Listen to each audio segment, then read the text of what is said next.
Paano natin malaman kung may na-post tayo, may violation nito? Ang mangyayari kapag may violation ng ating Facebook post, limitado lang makita sa bawat post natin. Hindi natin maiwasan, lalo na kung hindi natin alam yung ibang policy ni Meta. Una, punta tayo ng Facebook apps. Ayan, kung nasa Facebook na tayo, dito sa may upper right, may tatlong linya, pinutin lang to. Then, scroll up lang natin. Pinutin itong help and support. Then, pinutin lang tong support inbox. Then, pinutin lang tong your alerts.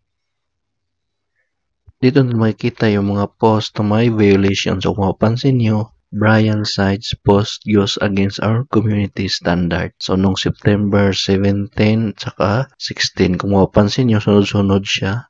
Try lang natin open tong 16. Ayan, so kung mapapansin nyo, ito yung na-copyright ko yung post. So, pagkakaalam ko ito yung Google Play Store. So, kapag ganito, ang gagawin nyo lang ay punta lang kayo sa date na kung kailan ito pinost at i-delete nyo lang. So, kung hindi mawala, ang gagawin nyo ay i-chat no yung creator support at doon ma-resolve yung problema nyo. So, sa akin, ngayon ko lang ito nalaman kaya hindi ko pa na-chat yung customer support. So, ganoon lang kadali.